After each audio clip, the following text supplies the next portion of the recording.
हजरत Khubaib को गिरफ्तार कर लिया मक्के वालों ने। उस वक़्त गुर्बत थी इस्लाम पर।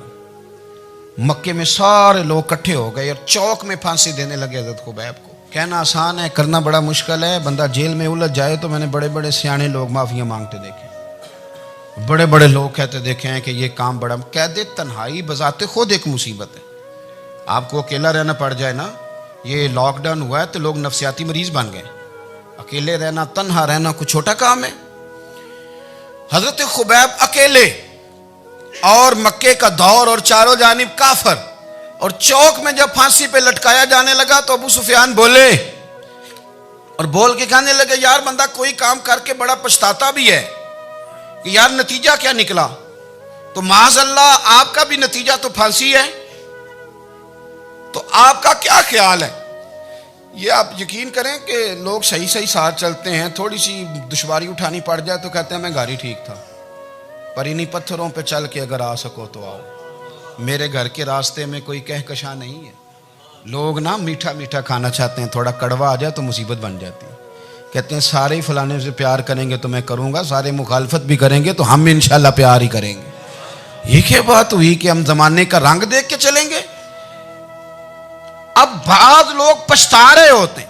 हजरत खुबैब से कहा, अबू सुफियान ने अभी कलमा नहीं पढ़ते थे, कहने लगे तू इस वक्त फांसी पर लटक रहा है और तेरे नबी मदीने में और आराम में, और उनके सहाबा आराम में, अहले बैत घर में। तेरे ज़हन में अगर इस वक्त यह बात हो कि इस वक्त तेरी जगह पे वो होते माज़अल्लाह, तो फिर क्या होता? मजमा गैरों का, इलाका गैरों का। ये टाइम आया था अब नारा रिसालत लगाने का। अब टाइम आया हजरत खुबैब ने नारा रिसालत लगाना है, पर लगाना किस तरह है कि काफिर याद रखें। हजरत खुबैब से कहने लगे अगर तेरी जगह हुजूर होते तो फिर तेरा क्या ख्याल है माज़अल्लाह? तो हजरत खुबैब कहने लगे तुम अभी भी नहीं समझे। ठीक है, मैं मक्के में अकेला हूँ, सारे लोग मदीने में हैं, पर मैं पछता नहीं रहा, मैं तो फख्र कर रहा हूँ। मैं फख्र कर रहा हूं इसलिए कि चोरी करके जान नहीं दे रहा, मदीने वाले की इज्जत पे जान दे रहा हूं। मैं फख्र कर रहा हूं। फरमाया सुन, तू कहता है तेरी जगह हुजूर होते और तुम उन्हें यहां माज़अल्लाह फांसी पे लटकाते। फरमाया सुन, मैं तो ये भी पसंद नहीं करता कि मैं घर में बैठा हूं और मेरे नबी को हल्का सा कांटा भी चुभ जाए। हमारा अपने नबी से मोहब्बत का रिश्ता है, एक कांटा भी हुजूर के कदम मुबारक में चुभे हमें बर्दाश्त। मजमा उनका था, नारे लग रहे थे, हमने मुसलमान पकड़ लिया। लेकिन हजरत खुबैब ने अकेले, अल्लाह करे आपको मेरी बात की समझ आए, अल्लाह करे आपको समझ आए, अकेले जब फांसी के तख्ते के करीब नारा लगाया ना कि मैं तो कांटा भी नहीं चुभने दूंगा अपने नबी को, अब सारे हार गए। अब उस एक जुमले ने ना इनको शिकस्त खुर्दा कर दिया। अब बोल कुछ नहीं सकते थे, गर्दनें झुक गई। और जब सन्नाटा छाया तो अबू सुफियान साथ वाले से कहने लगा बाकी सारी बातें अपनी जगह पर हैं, पर असहाबे मोहम्मद से प्यार तो बड़ा ही करते हैं ना। और वो कच्चा रंग ललारी वाला जेड़ा चढ़दा ते लैंदा रहिंदा, ए इश्क तेरे दा रंग मुहम्मद चढ़ जाए फेर नहीं लैंदा। कहा यार प्यार तो ये करते हैं ना, इसमें कुछ शक वाली बात। इस प्यार से काफिर डरता है। नबी पाक के साथ जज्बाती वाबस्तगी, हुजूर के साथ गुलामों का जज्बाती रिश्ता, और नबी पाक सल्लल्लाहु ताला अलैहि वसल्लम की आमद पर तशक्कुर के जज्बात। इमाम राजी ने लिखा है कि हज़रत मूसा कलीमुल्लाह अलैहिस्सलाम ने तौरात की तख्तियों के अंदर एक उम्मत का जिक्र पढ़ा कि जो उम्मत गुनाह का इरादा करेगी तो गुनाह लिखा नहीं जाएगा जब तक कर न ले, और नेकी का इरादा करेगी तो रब उनकी नेकी लिख देगा, और जब वो कर लेगी तो अल्लाह 10 गुना अजर अता करेगा।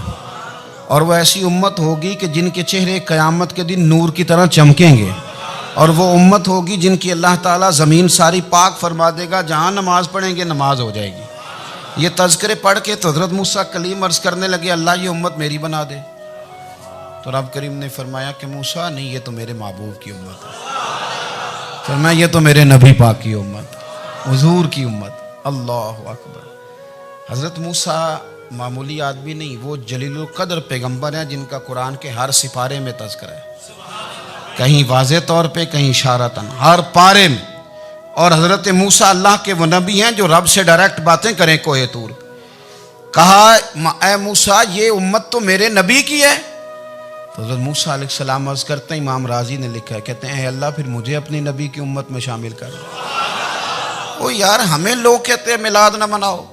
जिस उम्मत में आने के लिए हज़रत मूसा ने दुआ मांगी, जिस महबूब की गुलामी के लिए, हमें तो दुआ भी कोई नहीं मांगनी पड़ी, अल्लाह ने फजल से ही मदीने वाले का गुलाम बना दिया। तो हम हुजूर के तज़किरे ना करें, हम तशक्कुर ना करें, हम नबी पाक सल्लल्लाहु अलैहि वसल्लम की नात ना पढ़ें, हम हुजूर के आने पर जश्न का इजहार ना करें। हर वो जायज़ तरीका जिससे इजहार खुशी हो सके वो मिलाद पे करना चाहिए, और उसके लिए असबाब बनाने चाहिए। उम्मत का एक जज्बाती अंदाज होना चाहिए नबी पाक के साथ, एक वारफ्तगी, एक ज़ौक़, एक तबीयत के अंदर विजदान। नारा मतलब इस तरह ना हो कि बस चल रहा है काम। मैं नहीं हूँ कायल, मैं कहता हूँ पहले तो कोई लगाए ना, और फिर नारा जब लगता था ना तो मुसलमानों के यहाँ नारा लगता था तो बड़े बड़े लोग कांप जाते थे। सूफिया ने लिखा है कि हज़रत उमर ने जब कलमा पढ़ा ना तो 39 बंदे कलमा पढ़ते थे। तो नबी पाक ने रात को दुआ मांगी, ऐ अल्लाह उमर को मुसलमान करके इस्लाम को इज्जत दे। हज़रत उमर सवेरे आ गए, मुझमें वो तफसील में नहीं जाता, बात लंबी। हज़रत उमर जब आए ना और उन्होंने आते जब कहा ना कि मैं कलमा पढ़ने आया हूँ, तो हुजूर इतने राजी हुए कि नबी पाक ने कहा अल्लाहु अकबर। तो सहाबा ने नारे लगाए अल्लाहु अकबर, अल्लाहु अकबर।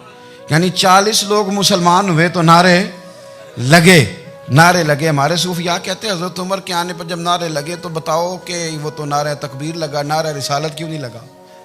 तो कहते हैं गोया हमें हुजूर ने ये समझाया है, हुजूर के इशारों ने समझाया है कि मैं अब अपने नारे खुद तो नहीं ना लगाऊंगा, मैंने तो अल्लाहु अकबर कह दिया, उमर आ गया है, मेरे नारे लगाता रहेगा। अब नारे लगेंगे। हज़रत उमर ने पहले दिन ही कहा कि हुजूर आप सच्चे रसूल हैं तो छुप छुप के नमाज क्यों पढ़ें? शुरू हो गए नारे, हुजूर आप सच्चे हैं तो छुप छुप के नमाज का क्या माना हो? तो हुजूर ने फरमाया तेरा क्या इरादा है? हुजूर सारे नहीं, एक मैं, एक अमीर हमजा, एक लाइन के आगे वो लग जाए, एक के आगे मैं लग जाऊं, और बाकी मुसलमान जितने हैं कुल 40 थे, पीछे 18 19 बचेंगे। तो एक लाइन में वो हो जाए, एक में आगे, एक में अमीर हमजा हो, एक में मैं हूं, तो देख लेते हैं ये हमें नमाज कैसे नहीं पढ़ने देते। हाँ हाँ देख लेते हैं, आए ना मैदान में, इधर आ सितमगर हुनर आजमाए, तो तीर आजमा हम जिगर आजमाए, और गुलामाने मोहम्मद जान देने से नहीं डरते, ये सर कट जाए यहाँ रह जाए कुछ परवाह नहीं करते। फरमाया भी पता चल जाता है ना, एक लाइन में हज़रत अमीर हमजा हो गए, एक में हज़रत उमर हो गए। पहले ये मारते थे जो हरम शरीफ में मुसलमानों के तरीके पे नमाज पढ़ता था, ये जुलूसों की बड़ी बरकत है, अंदर बैठे रहे ना चुप करके, निकल जाएं तो पता कुछ भी नहीं चलता। जब निकलते हैं ना लोग कहते हैं जुलूस क्या का माना है, तो मैं बताता हूँ ना जुलूस का माना क्या है। हज़रत उमर ने बाहर निकले, 2 लाइनों का जुलूस, लंबा भी कोई नहीं, बंदे भी 40, और जनाब फारूक आजम बाहर निकले तो उमर का नारा, उमर का। हजरत उमर ने यूं करके आस्तीने बाजू की चढ़ा ली, और अपने गले में जो उनके रुमाल था ना उसको यूं सीने पे बांधा, और इस हाथ में तलवार थी तो यूं करके बाहर लहराई। कहने लगे ओ मक्के के काफिरो इधर आओ मेरे सामने, जिसने अपनी बीवी बेवा करानी हो, जिसने बच्चे यतीम कराने हो, वो आए मैदान में। मुस्तफ़ा के गुलाम आज सड़कों पे निकल आए, आए मैदान में हमारे सामने हमारा मुकाबला करे, आए ना मैदान में। हम निकले हैं, अब हम यहाँ काबे में एलानिया नमाज पढ़ेंगे, हम पढ़ेंगे, ताकत है तो आओ ना हमारा मुकाबला करो, आओ। कुफर बजाते खुद बहुत बड़ा झूठ है, और झूठ के पैर, बस 2 बंदे निकले तलवारें लेके आगे आगे, तो फिर हजरत उमर ने एलानिया नमाज पढ़वाई खाना काबा। तो मेरे भाई रसूलुल्लाह सल्लल्लाहु अलैहि वसल्लम के गुलाम तो जब नारा लगाते थे तो हो ही कमाल जाता था। फिर बरेली के इमाम बोले, कहने लगे पेश हक मुजदा शफात का सुनाते जाएं। हुजूर क़यामत के दिन आगे आगे ना, हमारे आगे आगे खुशखबरी देंगे, कहेंगे तुम फिक्र ना करो, आ जाओ मैं तुम्हें बख्शवाता हूँ, मैं तुम्हारी सिफारिश, आ जाओ पीछे पीछे। हुजूर न पेश हक मुजदा शफात का सुनाते जाएंगे। यकीन करें बरेली के इमाम को भी बड़ा ही रंग आता है बयान करने का। कहने लगे आप रोते जाएंगे, अल्लाह को मनाना है ना हुजूर ने, कहते हैं पेश हक मुजदा शफात का सुनाते जाएंगे, आप रोते जाएंगे पर हमको हंसाते जाएंगे। बागे जन्नत में मुहम्मद मुस्कुराते जाएंगे, फूल रहमत के गिरेंगे हम उठाते जाएंगे, और हश्र में होगा हमारा दाखिला इस शान से हम या रसूल अल्लाह का नारा लगाते जाएं। हम या रसूल अल्लाह का नारा। इमाम राजी कहते हैं हुजूर ने एक रुक्का पकड़ा छोटा सा, एक बंदे को लोग दोज़ख में लेके जा रहे हैं। अच्छा मुझे एक बात बताओ, फैसला पहले हो गया है, अल्लाह के सामने हुआ है और फैसला हो गया और तय हो गया कि दोज़ख में जाना है। वो करीब पहुंच गए दोज़ख के, तो हुजूर ने देख लिया और बताया किसने? हजरत आदम ने। हजरत आदम कहने लगे हुजूर वो आपके गुलाम को दोज़ख में ले जा रहे हैं। नबी पाक आगे गए, क्या पढ़ते हैं हमारे भाई? हुजूर ने मुझे उनसे छुड़ा के छोड़ दिया। नबी पाक सल्लल्लाहु अलैहि वसल्लम आगे गए, फरमाया इधर आओ, कहाँ लेके जा रहे हो? अल्लाह के सामने फैसला हुआ है ना, फरिश्तों ने किया है ना। फरिश्ते को किसी से बदध्यानती तो नहीं ना करते, फरिश्तों ने जो किया ठीक किया है ना। क्यों लेके जा रहे हो? सोनिया गुनाह ज्यादा है, नेकियां थोड़ी हैं। फरमाया मेरे सामने तोलो। किसी फरिश्ते ने नहीं कहा कि सोने हम माज़अल्लाह हमको बेईमान है, हमारी कोई इससे जिद चल साडा को बनना सान जाए दे नाल। भाई मेरा मतलब है सही तोला है, फैसला है, फरमाया दोबारा तोलो। गोया रब भी फरमाता है जैसे मेरा महबूब कहता है वैसे ही कर। और कोई नहीं, दोबारा तोल लो, कोई हर्ज नहीं, तोलो ना दोबारा। फरिश्ते दोबारा आएंगे, उन्होंने दोबारा तोला, एक पलड़े में नेकियां एक पलड़े में गुनाह। अब वो गुनाह फिर ज्यादा निकले तो नबी पाक ने ना जेब से इतना सा रुक्का निकाला। रुके का भी कोई वजन होता है, वो हुजूर ने नेकियों के पलड़े में रख दिया, नेकियां बढ़ गई। फरिश्ते भी चुप कर गए। चलो भाई जन्नत में। मेरी तरह का था ना, पता सारा है सरदार नु कीती है, पता तो था ना उसे, मन आनम के मन दानम। तो सीधा हुजूर के कदमों से जा लगा, कहने लगा सोने मैं तो सारी जिंदगी गुनाह करता रहा, ये कौन सी नेकी है? तो हुजूर फरमाने लगे चुप कर, जन्नत का दरवाजा खोल गया, तू जा जन्नत में। हुजूर रुके में क्या है? फरमाया तूने एक दिन दरूदो सलाम नहीं पढ़ा था, मैंने तेरा संभाल के रखा हुआ तेरा दरूद शरीफ, वो नारे रिसालत भी तूने लगाए थे, वो तू खोल के मेरे तज़किरे मैंने तेरा संभाल लिया। दोज़ख में मैं तो क्या मेरा साया ना जाए, क्योंकि रसूल पाक से देखा ना जाए, मेरे रसूल पाक। सर और मेरी बात सुनो, मैं भी आपको खाना नहीं खिलाता, लंगर मेरे संगी खिलाते हैं, मेरे दोस्त आपको खाना पेश करते हैं। हर जगह आप जाते हैं तो वहाँ कुछ लोगों की ड्यूटी होती है, लेकिन तिरमिज़ी शरीफ सियासिता की हदीस है। हज़रत अनस ने पूछा था हुजूर क़यामत में कहाँ मिलेंगे? फरमाया हौज़े कौसर पे। हुजूर वहाँ अनस पानी पिलाएंगे कि बिलाल पिलाएंगे कि सुहेब पिलाएंगे? फरमाया नहीं, उम्मत प्यासी आएगी तो मैं अपने दस्ते मुबारक से पानी पिलाऊं। हुजूर वहाँ ना मिले तो फरमाया पुल सिरात पे आना, उम्मत गुजरेगी तो मैं रब्बे सल्लीम की दुआएं करूँगा। तो आला हज़रत फरमाते हैं जब हुजूर दुआ कर रहे हैं तो डरने की ज़रूरत क्या है? खुदा की रज़ा चाहते हैं दो आलम, खुदा चाहता है रज़ाए मोहम्मद, रज़ा अब पुल से वज्द करते गुजरी कि है रब्बे सल्लीम दुआए मोहम्मद सल्लल्लाहु। तो हुजूर वहाँ मुलाकात ना हुई तो फिर इस हदीस को भी ये हदीस मजबूत कर देगी।